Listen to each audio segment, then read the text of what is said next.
Nah, kan begini, ketika krisis datang orang baru tahu imannya di kelas berapa.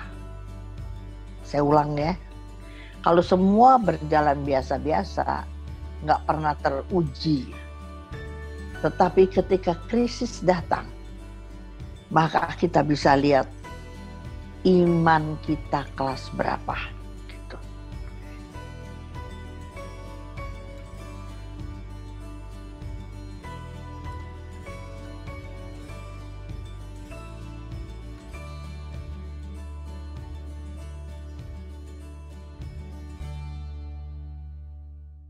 Terima kasih Bapa, terima kasih Tuhan.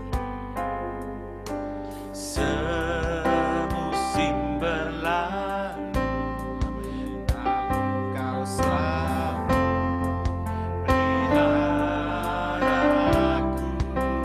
Kasih dan setia, tak pernah malam. Amin. Lebih luas dari samudra. Kebaikanmu Bapa takkan habis di hidupku. Lebih tinggi dari cakrawala.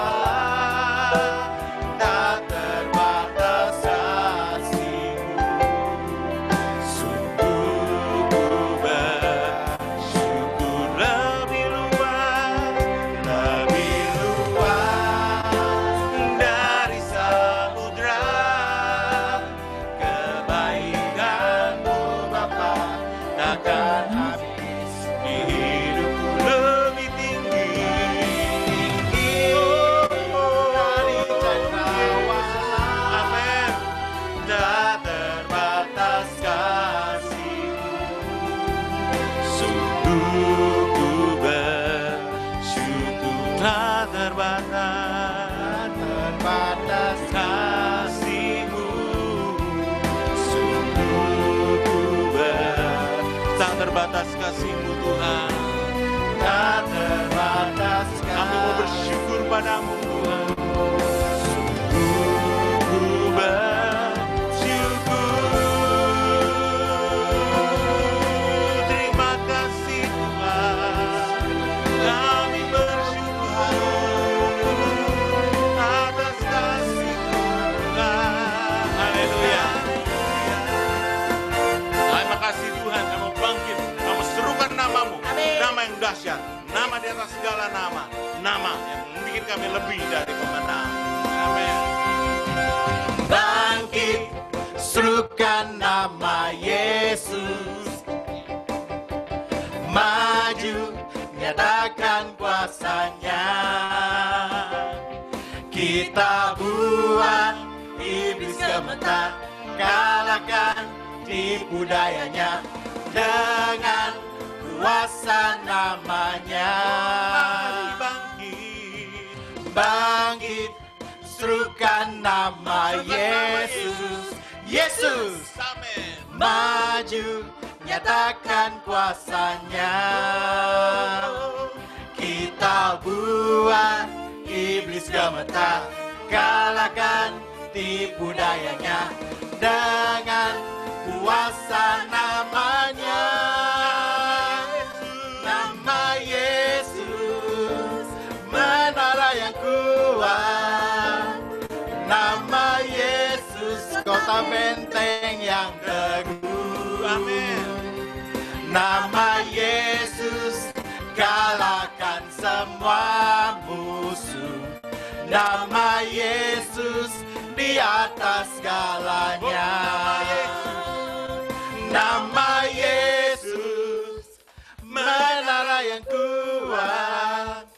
Nama Yesus, kota benteng yang teguh. Nama Yesus, kalahkan semua musuh. Nama Yesus, di atas segalanya.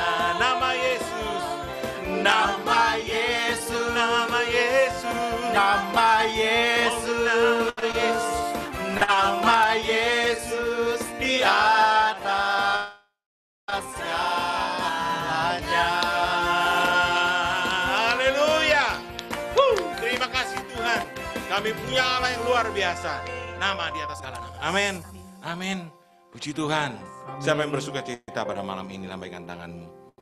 Haleluya. Puji Tuhan. Senang boleh melihat tangan-tangan yang dilambaikan Tuhan. Kita akan masuk lebih dan lebih dalam lagi. Alam semesta melukiskan kebesaran Tuhan, bumi dan surga menyanyikan kemuliaan namamu.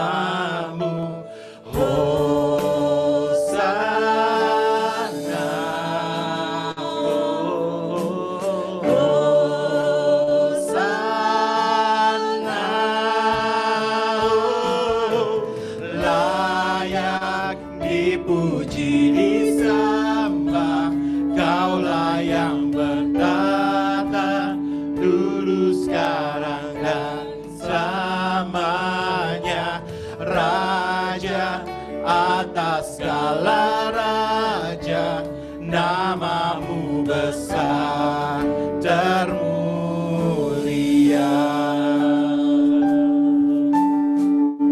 Yesus, kami bersyukur Tuhan. Segala alam semesta boleh melukiskan segala keindahan. Alam semesta melukiskan kebesaran Tuhan, bumi dan surga menyanyikan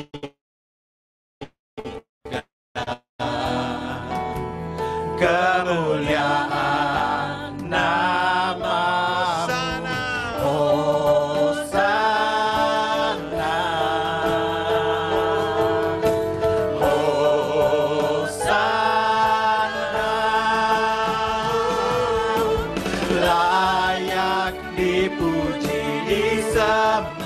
Kaulah yang bertata dulu, sekarang, dan selamanya. Raja atas segala raja, namamu besar. Layak dipuji dan disembah Engkau Tuhan. Layak dipuji, disembah. Kaulah yang bertata dulu, sekarang, dan selamanya. Raja atas segala raja, namamu besar termulia.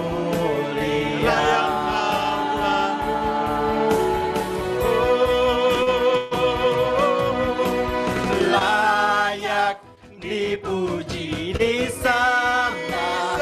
Kaulah yang bertata dulu, sekarang, dan selamanya. Raja atas segala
dipuji, disembah. Kaulah yang bertata dulu, sekarang, dan selamanya. Raja atas segala raja, namamu besar termulia. Silakan Ibu Jun. Sebab tema saya adalah kebangkitan iman. Kalau biasa-biasa, ujung-ujungnya cuma begini pelajarannya. Nggak mungkin orang bertumbuh imannya kalau nggak baca firman. Sebab iman timbul dari pendengaran, pendengaran akan firman Tuhan. Ya, apa itu iman? Itu udah biasa gitu ya. Tapi kok hari ini nanti penekanan pelajaran saya adalah kepada kenapa kita harus bangkit iman. Kenapa? Kenapa gitu ya? Kenapa kita mesti beriman kepada Tuhan gitu. Itu saya yang mau kasih gitu. Saya senang sekali kalau Anda catat-catat ya. Kenapa harus bangkit iman kita gitu ya. Nanti saya fokus kepada di situ. Nah, inilah pelajaran yang membuat saya bertahan sampai di hari tua saya. Saya baca, saya hobi, dan saya dapat pelajaran ini yang membuat ketika saya jatuh dalam lembah kekelaman ekonomi. Bukannya kemarin kalau perkataannya Jack, bukannya dalam sampai 0, suamiku sampai nyungsep gitu ya. Kalau Anda dengar jendela jiwa yang kemarin. Saya sama Jack dan Yani dan Romoyus ya. Kita telat sampai 25 menit tapi pemirsanya tetap di 340 gitu ya. Saya pun mengalami apa yang si Jack alami gitu. Nah, tapi saya udah kandung janji sama Tuhan. Bahwa saya nggak punya apa-apa, saya nggak bisa apa-apa. Tapi saya mau melayani Tuhan seumur hidup saya gitu. Ketika papi lagi ekonomi down, banyak teman-teman baik-baik nawarin saya segala macam pekerjaan yang dari atas gitu ya. Tapi bukan saya nggak mau, saya udah kandung janji. Teman-teman bilang begini, kan nanti ada pembukuannya, saya dulu mau dipaksa tuh buka itu loh, makanan vegetarian gitu. Loh, nanti ada dapur udah ada yang urus, semua ada yang urus. Loh, mau bayar saya bakal apa kalau saya nggak kerja? Pasti orang pikir saya pasti punya banyak teman yang bisa diundang ke restoran itu. Nah, ketika saya waktunya habis untuk urusin restoran, maka saya nggak punya waktu lagi nanti karena saya punya Edson, saya urus sendiri, nggak punya waktu nanti untuk Tuhan. Jadi Tuhan itu luar biasa. Filipi 4:19. Allahku mencukupi segala keperluanku. Ya, sejak saya bernasar berjanji sama Tuhan mau melayani Dia, dan saya bersyukur sampai hari ini hidup saya cuma melayani Tuhan, nggak ada yang lain. Ya, krisis-krisis yang sedang Anda dan saya alami hari-hari ini di negeri kita juga. Banyak saya udah dengar segala macam. Saya bersyukur sekali ada banyak orang cerita. Di gereja juga biasa ada banyak teman saya juga. Aduh Cun, kok misa online gitu. Saya kepingin makan hosti gitu ya. Jadi semua lagi krisis. Di keluarga, komunitas, dan yang paling penting diri sendiri. Bayangin, kita begini udah 5 bulanan ya. Udah 5 bulanan, nggak kemana-mana. Orang yang hobinya jalan keluar, jalan-jalan, jajan, capek tapi ada ngopi, ada mojok. Sekarang semua nggak bisa. salah satu dampaknya adalah apa? Orang jadi malas, hilang semangat. Dia cuma melakukan hal-hal rutinitas sehari-hari, ya. Ada banyak juga yang terpacu karena suaminya gajinya kurang, dia bikin PO makanan. Dan saya lihat ada teman-teman yang bikin makanan laris sekali gitu, ya. Bergurau-gurau suaminya bantuin, waduh, kamu udah bisa cari duit nih ya katanya. Jadi kalau satu hari saya kepengen pensiun gitu. Semua dalam keadaan terdesak, terdekan, mau nggak mau ada jalan keluar. Dia nggak sangka bahwa dia bisa cari duit. Dia nggak sangka makanan dia disukai banyak orang gitu.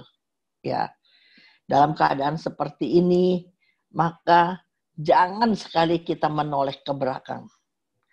Ini iman nggak bakal bangkit. Nengok ke belakang itu mengingat pengalaman baik. Aduh, saya masa lulusan S2, masa saya PO makanan gitu, ya kan? Yang indah dulu saya, sekarang saya mesti rem segala apa. Ataupun bukan yang baik doang, yang buruk pun jadi trauma, nggak bisa membuat iman kita bertumbuh. Tetapi jadikan masa lalu adalah sejarah.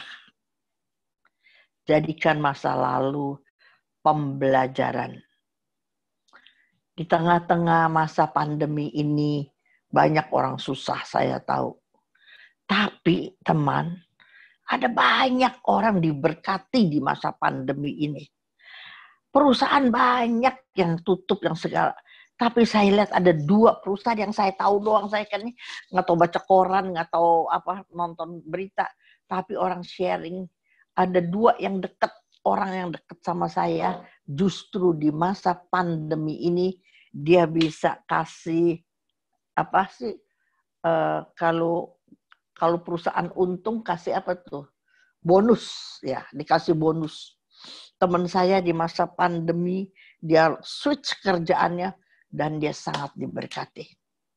Jadi aku lihat ya, tergantung dari kita. Masa pandemi ini, Anda mau lihat pakai kacamata plus atau mau pakai kacamata min, itu tergantung Anda. Ya. Kalau Anda pakai kacamata plus, maka masa pandemi ini adalah merupakan kesempatan. Nggak usah malu bikin makanan. Semua orang yang kaya-kaya semua bikin makanan gitu, ya. Aduh, sampai susah PO, saben minggu, saben hari ada gitu, ya. Jadi tergantunglah. Nanti kalau nggak laku gimana? Aduh, itu semua orang banyak negative thinking. Padahal kita diajar sama Tuhan harus positive thinking. Harus bangkit. Apalagi kita ibu-ibu, kita diciptakan sebagai penolong. Maka hari-hari ini lakukan tugas kita dengan baik. Bahwa kita adalah penolong. Ya kan? Yesus berkata, Yohanes 12:46, Aku telah datang ke dalam dunia sebagai terang, supaya setiap orang yang percaya kepadaku jangan hidup dalam kegelapan. Ya, kalau orang pakai kacamata min, terus dia susah, sering-sering dia mengeluh, kupingnya mendengar mengeluh, akhirnya hilang iman. Ingat ya. Iman timbul dari pendengaran akan firman Tuhan. Tapi kalau kita pakai kacamata plus dan kita bersyukur dengan situasi yang Tuhan izinkan, bukan kita aja yang susah, banyak orang juga susah, tapi kita kacamata plus, luar biasa aku lihat bagaimana Tuhan memberkati apa saja usaha kita gitu, ya kan? Nah, terus gini loh, kejadian sekarang adalah tuaian masa lalu. Tadi kan saya udah bilang, banyak orang yang mengalami min, tetapi ada orang yang mengalami plus hari ini. Gitu. Kenapa? Bukan Tuhan pilih kasih, ingat ya teman, Bukan Tuhan pilih kasih. Tetapi yang mengalami plus, dia sedang menuai apa yang dia tabur dulu. Catat itu. Jadi kalian gak usah ngiri. Kalau lihat, justru di masa pandemi, ada teman-teman yang mengalami kelimpahan. Ya, sekali lagi, Tuhan tidak pilih bulu. Tetapi orang yang sedang mengalami kelimpahan di masa pandemi adalah orang yang sedang menuai apa yang dia tabur dulu. Ingat ya, kejadian yang akan datang adalah harapan dari perjuangan. Karena lawannya adalah keputusasaan. Karena tidak mengerti makna kebangkitan. Iman harus terus dibangkitkan. Makanya kalau kita hari ini sedang mengalami refleksi. Refleksi, sekali lagi refleksi. Kalau ada orang lain diberkati, kenapa saya enggak gitu. Makanya jangan bukan ngiri, tetapi refleksi.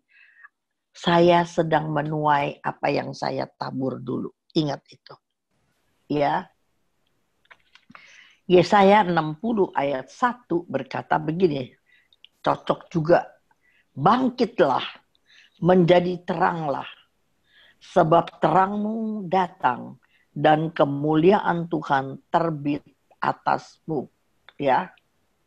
Nah, tadi yang saya bilang, kenapa situasi yang jelek ini membuat orang jadi malas.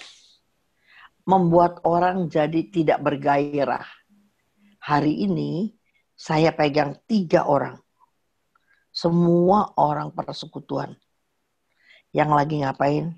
Lagi stres. Ya. Padahal dia aktif. Nah, kan begini. Ketika krisis datang, orang baru tahu imannya di kelas berapa. Saya ulang ya. Kalau semua berjalan biasa-biasa, nggak pernah teruji.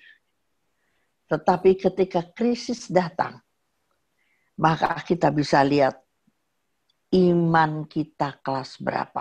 Gitu. Karena tidak memiliki dasar yang kokoh dan pengetahuan yang benar tentang anak Allah. Rajin ke gereja, rajin ya. Aktif di persekutuan, aktif. Tetapi tidak bertekun di dalam firman. Terus kalau saya bilang begitu, ayo bertekun PA. Cun, enggak semua orang punya seperti kamu. Tidak semua orang hobi firman kayak kamu. Pokoknya saya melayani di persekutuan doa. Pokoknya saya melayani. Kalau orang udah begitu, saya diem aja dah. Kecuali dia teman-teman PA saya. Ya. Dengerin ya teman. Kamu punya talenta apapun. Kamu tetap ujung-ujungnya dalam hidup ditantang sama Tuhan. Harus berbuah bagi kerajaan Allah. Setiap orang. Ya. Apapun talenta kamu. Apapun yang kamu lakukan, ujung dari semua pelayanan kamu, kamu harus berbuah jiwa bagi kerajaan Allah. Pergilah, jadikan semua bangsa murid. Baptis dan ajarlah mereka. Itu apa? Itu amanat agung yang selalu suka dipakai sebagai misa penutup dalam retret atau seminar kita. Sangat penting. Sebab Tuhan Yesus nggak punya kaki, nggak punya tangan, nggak punya mulut. Tangan, kaki, mulut Yesus adalah Anda dan saya. Amin. Jadi ujung dari semua pelayanan kita. Walaupun Anda jadi pemain keyboard, pemain gitar, nyanyi, jangan pikir cuman talentanya itu cukup. No. Itu adalah kelebihan, talenta, kasih karunia Allah kepada kamu. Tapi ujung dari pelayanan kita adalah membawa banyak jiwa bagi kerajaan Allah. Bagaimana mungkin kita bawa banyak orang kepada kerajaan Allah kalau kita sendiri nggak beriman? Maka tema hari ini kebangkitan iman. Ya, Efesus 5 ayat 14. Efesus 5 ayat 14 berkata, itu sebabnya dikatakan, bangunlah hai kamu yang tidur. Bangkitlah di antara orang mati. Dan Kristus akan bercahaya atas kamu. Ya. Bangunlah hai kamu yang tidur. Dan bangkitlah dari antara orang mati. Kristus akan bercahaya atas kamu. Memang tidak mudah untuk tetap berdiri tegak sementara keadaan yang kita lihat membuat lutut kita lemas. Namun disitulah terletak pembelajaran iman yang memiliki nilai tertinggi. Bagaimana kita mau berdiri tegak? Semua yang kita lihat negatif, yang kita dengar negatif, yang kita baca negatif, yang kita tonton negatif. Tetapi justru kalau orang di dalam Tuhan, bangkit kamu yang tidur, bangkit kamu dari antara orang yang mati. Karena kita diciptakan, kita direncanakan Allah supaya kita menjadi sarana banyak orang kita bawa kepada kerajaan Allah. Jadi kekristenan sebenarnya nggak bisa main-main. Nggak bisa kita bilang 50% ikut Tuhan. Nggak bisa. Sekali kita udah ambil keputusan melayani Tuhan, maka kita juga nggak bisa pilih-pilih firman yang ini saya taat, firman yang ini belum. Bukan dipilih-pilih begitu, bukan. Tetapi mungkin ajaran yang keras kita belum bisa lakukan dalam proses. Jadi yang kita lakukan adalah yang biasa-biasa. Tapi bukan kita tidak mau lakukan. Jangan ambil keputusan gitu. Banyak orang bilang begini, Jun, saya mah nggak bisa kayak kamu lah, masih injak bumi nih, masih injak bumi, kakinya digetrok-getrok. Saya mah ikut Tuhan 50% aja lah. Jadi secara sadar, pakai rasionya, dia bilang, ikut Tuhan 50% doang. Sehingga kalau kemalasan tiba, dia lebih kepada hobi dunia, kepada kesenangan pribadi. Kan aku udah bilang, ikut Tuhan cuma mau 50%. Itu nggak boleh ya teman. Nanti kamu jatuh kepada dosa kelalaian. Di misa kan kita suka bilang, ampunilah segala dosa dan kelalaian kami. Sebab disetel di otaknya ikut Tuhan 50%. Kita harus ambil keputusan ikut Tuhan 100%. Tetapi berjalannya waktu, kita kemungkinan jatuh, lemah. Itu manusiawi. Tapi anak Tuhan begitu jatuh, bangkit lagi. Itu baru anak Tuhan. Bukan udah jatuh berdosa, langsung bilang, ya udahlah gue sekalian aja lah. Itu dosa, aku bilangnya. Ya, semua orang bisa berdosa. Itu sebabnya, ya. Saya bilang, mental yang menyerah kepada keadaan itu akan muncul karena membayangkan kita kayak semut. Persoalan kita kayak gajah. Jadi mana mungkin gitu. Tetapi malam hari ini aku mau jelaskan sedikit.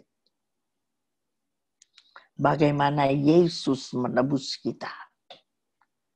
Kalau kau bisa mengerti teman.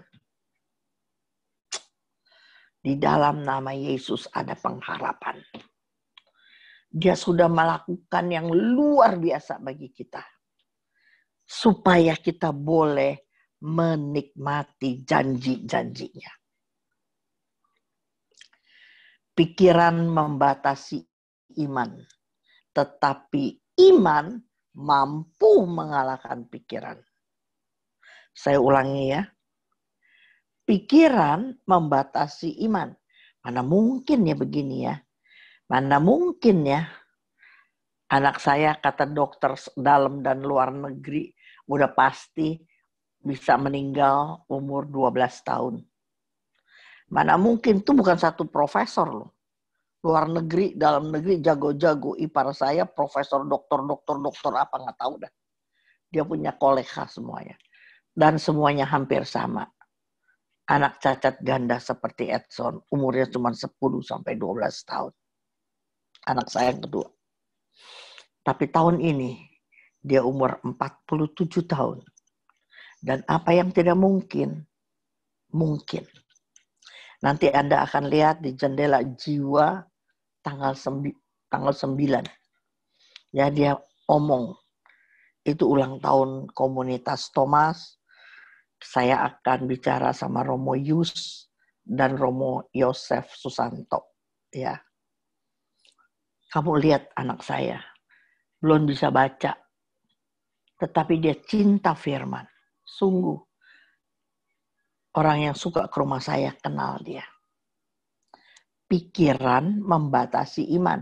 Kalau saya hari itu down, semua dokter, profesor bilang gak ada harapan. Edson gak maju seperti hari itu. Tetapi karena saya beriman kepada Tuhan, segala kesempatan saya pakai untuk Edson bangkit imannya. Ya. Jika hal itu menjadi pedoman kekristenan kita, maka kita siap untuk menjadikan segala ketidakmungkinan menjadi mungkin di dalam nama Yesus. Jadi bangkit teman.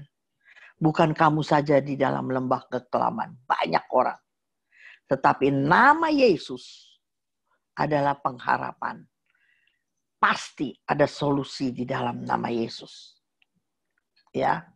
Jangan takut, karena ketakutan merupakan ranjau yang menghambat langkah iman kita. Nah, sekarang saya mau masuk di pelajaran aja. Mengapa kita harus bangkit? Kenapa? Biasa-biasa aja kan? No. Harus bangkit. Sebab apa? Kalau, saya ulang ya pelan-pelan, pelajaran saya ini. Saya mau kalian nangkap. Kalau Yesus tidak datang, satu hari kita mati. Kita orang berdosa. Gak ada yang tebus. Kalau kita mati, debu kembali menjadi tanah. Roh kita pulang kemana? Coba pikir. Itu kata Pengkhotbah 12 ayat 7. Roma 6:23 berkata, upah dosa adalah maut. Pakai bahasa sederhana, saya mau jelasin.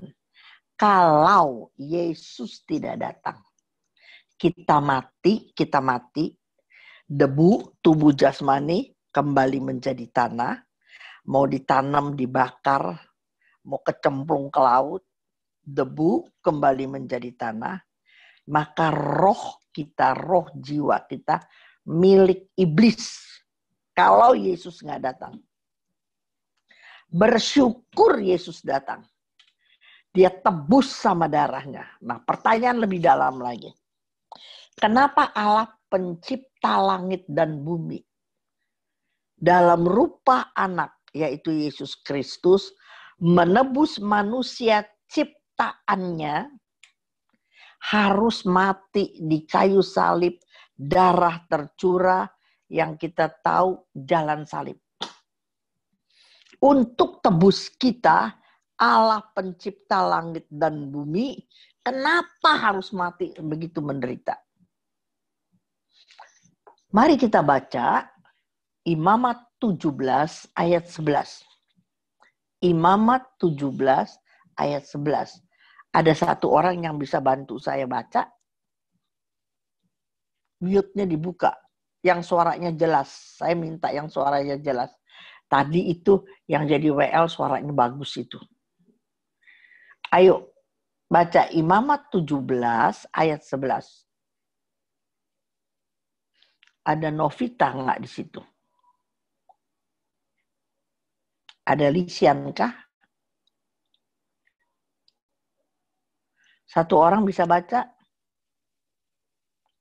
Ya, Imamat 17 ayat 11. Iya. Karena nyawa makhluk ada di dalam darahnya, dan aku telah memberikan darah itu kepadamu di atas mezbah untuk mengadakan pendamaian bagi nyawamu, karena darah mengadakan pendamaian dengan perantaraan nyawa. Iya. Ini hafal ya ayat ini.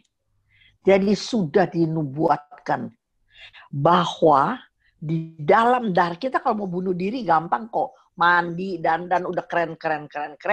Ambil pisau yang tajam, potong nadi kita, darah ditampung, bentar lagi kita mati. Sebab di dalam darah ada nyawa. Ya tapi kenapa Tuhan itu pakai darahnya? Ada nyawanya. Sebab yang Tuhan Yesus mau tebus adalah roh nyawa kita yang mau ditebus. Sebab kalau kita berdosa, kita mati, tubuh rohani kita milik iblis. Nyawa harus ditebus oleh nyawa. Itulah keadilan. Maha adilnya Allah kita. Kenapa? Dulu saya waktu belajar, saya suka tanya begini. Aduh, repot amat sih, jadi ada pilihan, ada si iblis lah, apalah. Kan Tuhan itu maha kuasa. Tuhan yang menciptakan si iblis kan, tadinya para malaikat kan. Cuman dia, kata Yesaya 14 ayat 12 sampai 14, dia berontak mau menyamai Allah, makanya dibuang ke Hades, ke bumi. Kok repot-repot amat sih Tuhan? Pelites aja tuh iblis. Kalau zaman dulu Tuhan pelites si iblis, kan kita kagak repot-repot lagi. Nggak diganggu-ganggu lagi. Tapi inilah kemahaadilan Allah. Dia nggak mau sebagai pencipta menghancurkan ciptaannya. Bisa nangkep begitu. Dia Allah yang setia. Dia Allah yang maha kuasa. Tapi dia juga Allah yang maha adil. Itu sebabnya dari surga mulia dia turun dalam rupa manusia. Seluruh dunia berada dalam dosa. Roma 3:23. Maka untuk menyelamatkan orang berdosa, harus ada orang yang tidak berdosa. Bisa nangkep ya? Saya ulang pelan-pelan. Dunia semua, kata Roma 3:23, semua orang berdosa dan kehilangan kemuliaan. Saya nggak bahas kemuliaan Allah panjang lagi. Tetapi ayat berkata semua orang berdosa. Nggak ada orang yang nggak berdosa.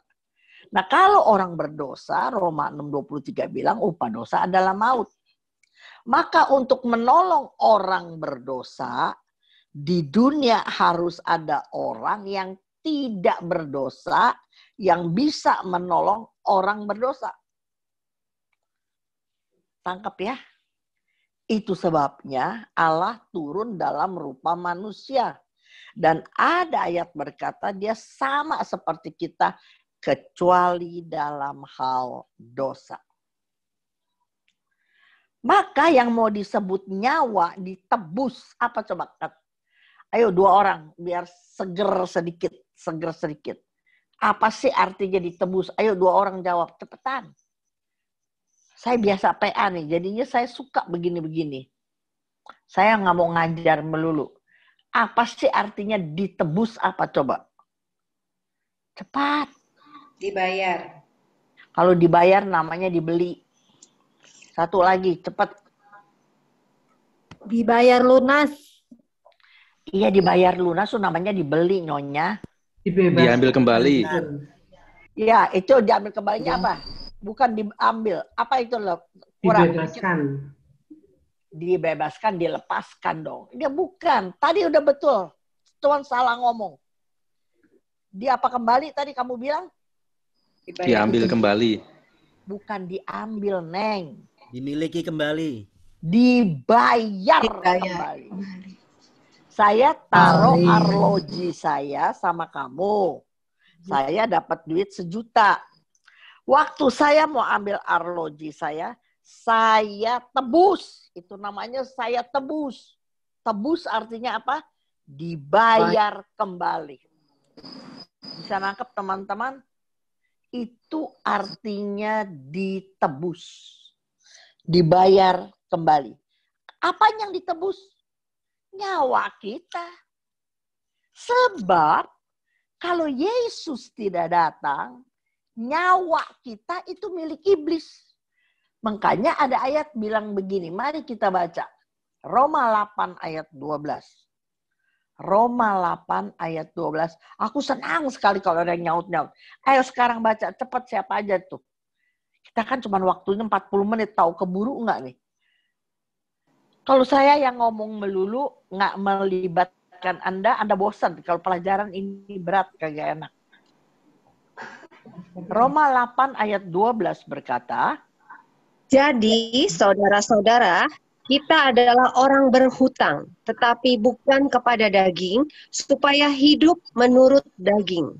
bahasanya begini, kita adalah orang yang berhutang nyawa. Kalau kita utang nyawa sama orang, masa kita hidup mau menurut daging? Coba bisa bayangin nggak begitu? Tadi yang ngomong Novita ya, kalau nggak salah suaranya, ya kan? Ya, Kita saudara. Satu hari Novita perlu ginjal. Dan biasanya yang nolong saudara. Maka saya dengan rela menyerahkan ginjal saya sama Novita. Nanti resiko bukan Novita doang. Saya juga punya resiko. Karena udah biasa 2 ginjal, sekarang 1 ginjal. Maka tahu-taunya benar setelah 1-2 minggu, saya yang unfall drop sekali. Normal hidup. Saya menyerahkan nyawa dengan memberikan ginjal saya. Dan sebelum saya mati, saya pesan sama Novita. Saya punya anak ya. Kalau saya mati ya, tolong jaga anak-anak saya. Itu amanat agung Tuhan. Kalau saya udah nggak ada, pergi. Jadikan semua murid untuk isi sorga. Kalau nggak ada yang isi sorga, yang kerja iblis doang, neraka penuh, sorga kosong. Kita ini adalah salesman, sales girl kerajaan sorga. Tapi waktu kita udah ditebus, kita udah sehat nih, si Novita sehat, dapat ginjal saya. Lupa semuanya, enjoy aja. Padahal dia berhutang nyawa sama saya. Bisa nangkep nggak begitu? Ini ayat yang bilang, kita ini berhutang nyawa. Makanya jangan hidup menurut dunia. Kolose 2, 13, 14. Coba baca lagi. Kolose 2, 13, 14. Ayo satu orang baca cepetan aja. Kamu juga meskipun dahulu mati oleh pelanggaranmu dan oleh karena tidak disunat secara lahiriah. Jadi kagak mau, tidak disunat secara lahiriah tuh tidak mau buang hal-hal yang Tuhan gak suka gitu ya. Terus? Telah dihidupkan Allah bersama-sama dengan Dia sesudah Ia mengampuni segala pelanggaran kita. Dengan menghapuskan surat hutang yang oleh ketentuan-ketentuan hukum mendakwa dan mengancam kita. Dan itu ditiadakannya dengan memakukannya pada kayu salib. Siapa yang baca ini bagus suaranya? Siapa itu? Lisian dia? Mam. Oh Yani, oh keren. Suaranya mantap, bagus. Tahu stop di mana. Coba dengerin saya ya, dengerin. Kamu juga kita nih, dulu udah mati sebenarnya sama pelanggaran kita. Kita ini upah dosa udah maut. Kita ini orang berdosa. Karena apa? Karena tidak disunat secara lahiriah. Kita tidak mau karena kita kagak taat kepada firman. Jadi kita nggak mau, nggak boleh ini, nggak boleh itu. Kita nggak mau. Jadi kita tetap orang berdosa. Tetapi ketika Yesus datang, telah dihidupkan. Telah dihidupkan. Coba bayangin. Kita yang berdosa mestinya upahnya maut, dihidupkan oleh Yesus, oleh Allah bersama-sama dengan Yesus. Sesudah Yesus mengampuni segala dosa kita dengan menghapus surat hutang. Lihat nggak? Ada 2 ayat yang sangat jelas. Kebenaran menjadi mutlak kalau didukung oleh 2-3 ayat. Itu pelajarannya. Ada 2 ayat sangat jelas di Roma dan di Kolose. Anda dan saya, kita ini berhutang nyawa sama Yesus. Hidup kita sudah tergadai waktu kita berdosa. Untung Yesus datang. Maka dia hapus surat hutang yang mendakwa Anda dan saya mesti masuk neraka. Dan itu ditiadakannya dengan memakukannya pada kayu salib. Luar biasa gak sih teman? Segala kutuk, segala dosa, semua sudah dipakukan oleh dia di kayu salib.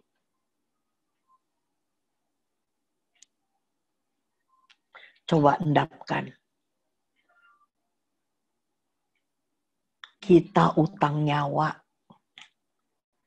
Tanpa Yesus datang ke dunia dengan mati mencurahkan darah. Habis darahnya habis. Dari mana habis? Waktu dia ditombak. Yang muncrat adalah air dan darah sedikit. Sebab dari pagi hari dia jalan. Dia dicambuk, dia dirajam, dia di tengah jalan berdarah-darah pakai mahkota duri. Dia jatuh berkali-kali terus darah keluar. Dia dipaku sampai teriak. Bayangin nonton The Passion, nonton. Semua darah sudah keluar. Coba dengerin. Yesus mau mati, udah berapa kali mau didorong. Aku ada pelajarannya itu. Tapi bukan mati secara itu yang Yesus mau. Yohanes 13 ayat 1 kalau nggak salah. Ketika dia tahu waktunya tiba, dia kembali ke Yerusalem menyerahkan nyawanya. Dia bukan ditangkap di Getsemani, ingat ya. Tetapi dia pulang dulu dari keliling. Dia tahu itu adalah malam terakhir dia. Kenapa dia begitu ketakutan? Dia ajak teman-teman, biasanya dia sembahyang sendirian juga dia ngajak murid-murid paling dekat. Itu malam dia ajak murid-murid. Tapi murid-muridnya tidur. Dia ketakutan. Ya, dia ketakutan aku bilangin. Sampai malaikat datang menampakkan diri untuk memberikan kekuatan. Aduh ilah. Cuman ada di ayat, kalau nggak salah ya, coba Novita bantuin Mami. Lukas 22 ayat 43, 44. Kalau nggak salah di situ. Coba cepetan. Lukasnya 22. Ya aku nggak mau bahas begitu. Betul apa nggak? Coba lihat dulu. Lukas 22. Ayat Berapa? 44 deh kalau nggak salah.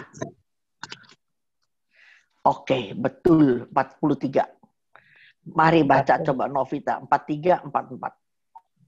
Maka seorang malaikat dari langit menampakkan diri kepadanya untuk memberi kekuatan kepadanya. Ia sangat ketakutan dan makin bersungguh-sungguh berdoa. Peluhnya menjadi seperti titik-titik darah yang bertetes ke tanah, yang bertetesan ke tanah. Kita sering sekali dengar ayat ini. Keringatnya sampai ketakutannya sampai seperti titik darah. Tapi kita suka lewat ayat 43-nya. Ketika Yesus sampai 3 kali, kalau kita mundur sedikit, coba lihat ayat 22, 42-nya. Nah, dia doa sampai 3 kali begini nih. Aduh, kalau pakai bahasa saya begini. Aduh Bapak, besok jangan gue deh. Aduh, besok jangan gue deh. Aduh Tuhan, jangan gue. 2 kali sampai ketiga kali dia berdoa. Baru dia bilang, bukan kehendakku, biar kehendakmu Bapak terjadilah. Untuk tunduk dan taat kepada Bapa. Memang dia sudah dirancang. Yesus turun ke dunia sudah dirancang. Bahwa akhirnya dia harus curahkan darah. Menyerahkan nyawa. Nyawa ganti nyawa. Aduh, jelas nggak sih teman? Maka sewaktu Pasio menjelang Paskah. Ini kali Paskah aku nggak kasih pelajaran ini. Padahal setiap Paskah pelajaran ini keluar. Setiap Paskah.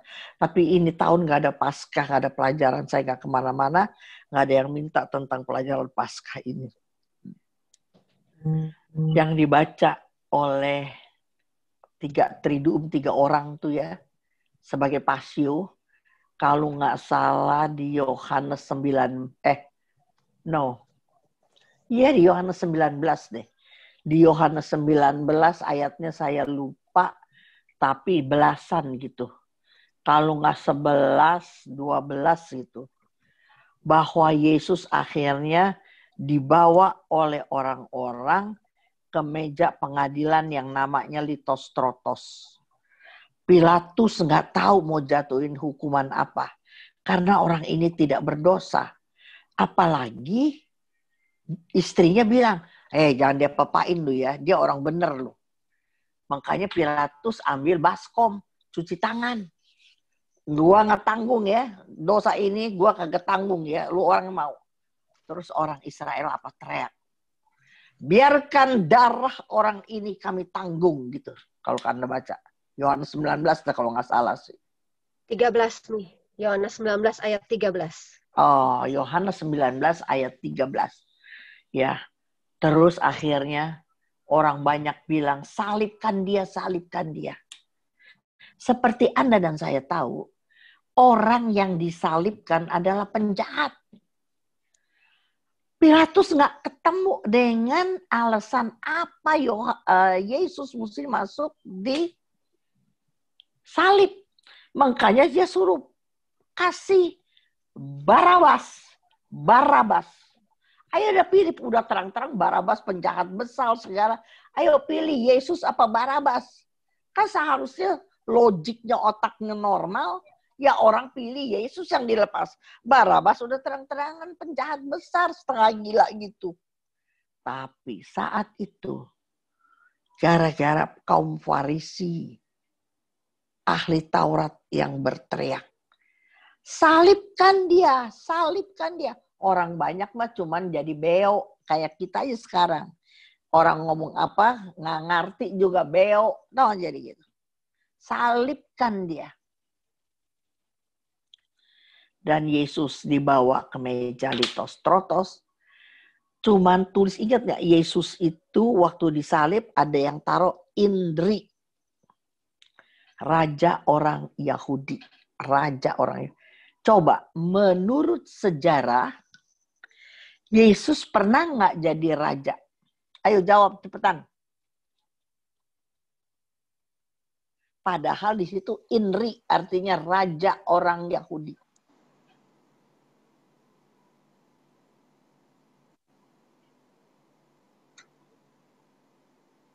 Pernah nggak Yesus jadi raja? Enggak. Tapi ditulisnya raja orang Yahudi. Gimana? Hasutan. Dia pernah jadi raja, teman. Raja 1 hari. Dan itu diperhitungkan dalam perhitungan. Waktu 1 minggu sebelum Paskah. Dia naik keledai muda. Orang pegang daun, hosana, hosana. Jubah-jubah dilepas. Dan keledai muda jalan. Hari itu Yesus jadi raja satu hari. Maka jelasnya begini. Secara jasmani, orang Kristen memiliki raja, ratu, presiden. Secara jasmani, sesuai dia tinggal di negara mana. Ya kan? Ada rajanya, ada kaisarnya, ada presidennya, ada perdana menteri. Tapi secara rohani, kan manusia punya dua tubuh, ingat ya? Ada tubuh rohani. Maka semua orang yang beriman kepada Yesus, seluruh dunia, maka raja orang Kristen siapa? Raja orang Kristen, Yesus Kristus. Bisa nangkep teman? Dia pernah jadi raja satu hari. Itu sebabnya ditulis Indri, raja orang Yahudi. Orang Kristen tuh sebenarnya, tuh raja. Oke. Jadi, ini yang saya mau sampaikan kepadamu. Kamu harus bangkit. Nggak bisa santai. Nggak bisa santai. Nggak bisa 50% ikut Tuhan, nggak bisa. Kamu harus dengan segenap hati. Dan kalau kamu dengan segenap hati, Yesus berjanji. Matius 28 ayat 20 kalimat terakhir. Kalau kita bangkit iman kita, cari jiwa, aku akan menyertai engkau sampai akhir zaman. Jadi aku sekarang pelajarannya bukan iman dibangkitkan, baca firman, itu udah biasa. Tapi pengertian ini kalau tertanam di hati kamu, bagaimana dengan begitu menderita sampai malaikat turun dari sorga, memberi kekuatan untuk tebus kita. Luar biasa dia menderita. Masa kamu yang ditebus santai-santai doang? Pikir aja. 2 ayat terakhir. Saya tutup dengan 2 ayat terakhir. Nggak ada di catatan. Kasih 1 Yohanes 3:16. 1 Yohanes 3:16. Coba baca.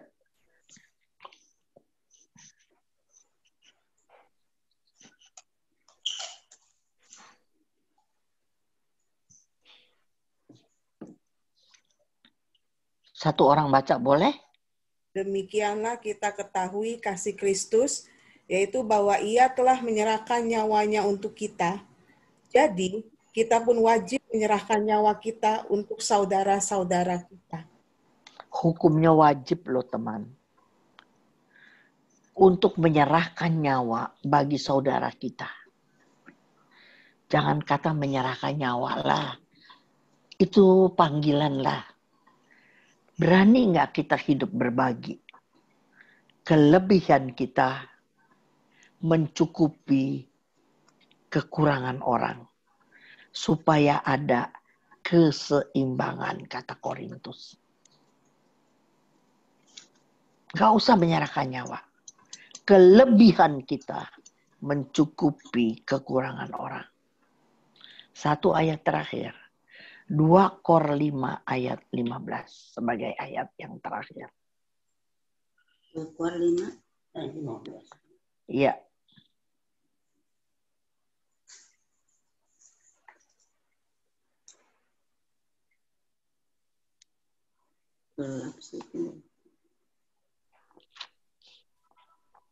Ya. Dan Kristus Dan telah Kristus mati. telah Silakan. Yang laki aja, yang laki ngomong. Ayo. Dan Kristus telah mati untuk semua orang, supaya mereka yang hidup tidak lagi hidup untuk dirinya sendiri, tetapi untuk Dia yang telah mati dan telah dibangkitkan untuk mereka. Dibangkitkan untuk mereka. Mereka tuh saya. Coba Bapak tolong ganti kata-katanya, semua orangnya saya, merekanya saya. Semua orang ikutin ya, di rumahnya masing-masing ikutin. Pakai sendiri, kan itu di mute, jadi kamu nggak usah keluar suara, tapi kamu keluarin suara. Biar jelas sekali ayat ini. Ya, supaya ini bisa pakai dasar doa. Mari kita baca, ayo Bapak baca.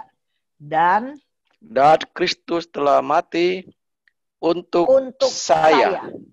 Supaya saya yang hidup tidak lagi hidup untuk dirinya sendiri. Untuk diri saya sendiri. Untuk diri saya sendiri, tetapi untuk Dia. Yesus. Untuk Yesus yang telah mati dan telah dibangkitkan untuk saya. Coba baca sekali lagi. Kita baca sebagai ayat terakhir. Coba ini terus menjadi, apa sih, kalau kayak kita, Salam Maria penuh rahmat Tuhan sertamu, dilantunkan terus. Ayat ini dilantunkan terus. Ayat ini bermazmur terus kita. Yuk kita baca terakhir. 2, 3. Dan Kristus telah mati untuk saya.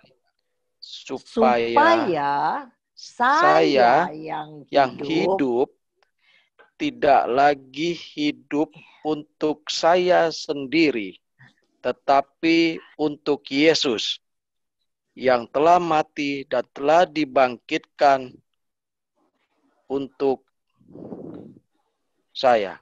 Aduh. Coba ini kamu ulang. Ini siapa yang baca? Siapa nih barusan? Saya Suwandi. Coba Suwandi. Ini baca terus, Wandi. Nanti satu hari ini bisa jadi rema dalam hidupmu. Amin. Nanti kamu bisa merasa hidup ini nothing. Yang kamu kejar semua sia-sia. Yang kamu takutkan semua sia-sia. Maka kata pengkhotbah, semua sia-sia. Kalau kita dalam hidup tidak punya nilai bagi kerajaan Allah. Ingat itu. Mari kita bangkit. Iman kita harus bangkit. Kalau kita jadi dewasa rohani, Tuhan bisa pakai kita maksimal. Tapi kalau kita masih iman anak-anak, nulung awake dhewe ae nggak iso. Bagaimana mau nolong orang? Mari teman, malam hari ini saya udah kasih penjelasan sama kalian. Saya tahu sangat terbatas waktu. Tapi biar Roh Kudus menolong. Amin. Mari saya mau berdoa bagi kalian. Atas nama Bapa, Putra, dan Roh Kudus. Amin. Kembali kami mencari hadirat-Mu Bapa di dalam surga. Mengucap syukur Tuhan. Untuk setiap kesempatan yang Kau izinkan terjadi dalam hidup kami. Pada malam hari ini Tuhan, Engkau singkapkan rahasia Tuhan. Bagaimana seharusnya kami hidup. Kami tidak bisa main-main lagi sebagai anak-Mu. Kami harus dengan segenap hati, segenap akal budi, segenap jiwa, dan segenap kekuatan untuk mengasihi Engkau. Sebab Engkau juga sudah dengan segenap menebus kami Tuhan. Engkau sudah menyerahkan nyawa-Mu untuk kami. Ampuni kami Tuhan. Kalau selama ini kami tidak fokus kepada Engkau. Kami menduakan Engkau. Kehendak kami menjadi prioritas.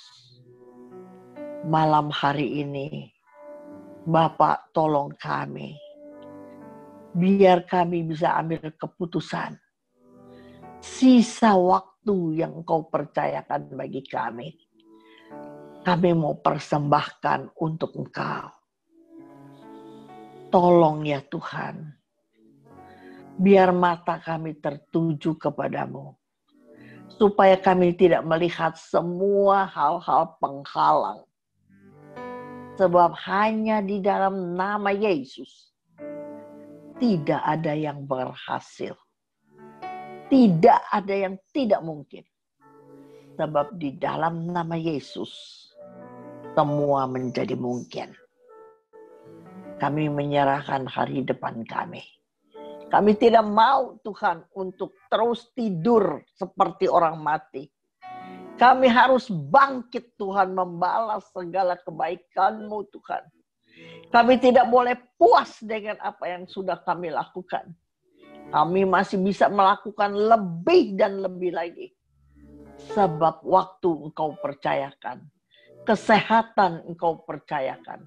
Kami masih bisa berdiri di atas kaki kami sendiri. Tuaian banyak dan pekerja rohani kurang Tuhan. Jadikan kami penuai Tuhan.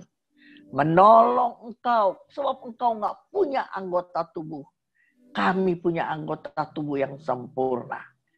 Pakai kami, utus kami, supaya satu hari ketika Engkau panggil kami mampu membawa kado Tuhan.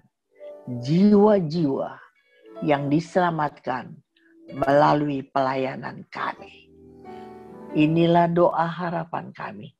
Yang kami taruh di dalam satu nama yang punya kuasa. Yesus Kristus, Tuhan, Juru Selamat, dan Penolong kami. Amin. Atas nama Bapa, Putra, dan Roh Kudus. Amin. Tuhan berkati. Amin. Terima kasih Ibu Jun, sungguh luar biasa. Dan dengan doa syafaat, kita akan masuk dalam doa syafaat. Sekali lagi terima kasih Ibu Jun. Kita satukan hati kita tundukkan kepala. Bapak, kami ucap syukur untuk firman yang Kau berikan pada kami malam hari ini. Jadi satu teguran, menjadi satu sumber kekuatan. Mungkin kami terlena, mungkin kami terlupa bahwa kami ditebus, bahwa kami harus menjadi alat-alat-Mu. Kami harus bangkit iman kami, untuk kami boleh menangkan jiwa-jiwa bagi kemuliaan nama-Mu. Terima kasih Tuhan, untuk Ibu Jun yang boleh mengingatkan kami kembali firman-Mu yang menguatkan kami. Takkan pernah ku bawa selain yang terbaik, yang harum dan sejati di hadapan tahta-Mu. Yesus, ku terimalah korban syukurku ini, yang mengalir di hatiku sebagai penyembahanku. Bapak Ibu sekalian, di layar tertera rekening untuk persembahan kasih yang boleh kita berikan, bukan untuk siapapun, tapi untuk pelayanan yang boleh Tuhan percayakan di PDKK Laurentius, untuk Tuhan boleh pakai PD ini. Kita semua hamba-hamba Tuhan, anak-anak Tuhan, pelayanan-pelayanan Tuhan, untuk boleh memperluas kerajaan Tuhan. Bukan kami yang ditinggikan, tapi Engkau yang ditinggikan Tuhan. Terima kasih Bapa, terima kasih Tuhan. Kami mau satukan sebelum kami berpisah, yang mau satukan doa-doa ini dengan doa yang diajarkan oleh Engkau sendiri. Bapa kami yang ada di surga, dimuliakanlah nama-Mu, datanglah kerajaan-Mu, jadilah kehendak-Mu di atas bumi seperti di dalam surga. Berilah kami rezeki pada hari ini, dan ampunilah kesalahan kami, seperti kami pun mengampuni yang bersalah kepada kami. Dan janganlah masukkan kami ke dalam pencobaan, tapi bebaskanlah kami dari yang jahat. Bunda Maria, Bunda yang baik hati, terimalah salam kami. Salam Maria, penuh rahmat, Tuhan sertamu. Terpujilah engkau di antara wanita, dan terpujilah buah tubuhmu Yesus. Santa Maria, Bunda Allah, doakanlah kami yang berdosa ini, sekarang dan waktu kami mati. Kemuliaan kepada Bapa dan Putra dan Roh Kudus, tidak pada permulaan, sekarang, selalu, dan sepanjang segala. Amin. Bapa dan Putra Roh Kudus. Kami lambaikan tangan kita semuanya. All for Jesus. Kita nyanyikan lagu penutup. Kita dipilih. Amin.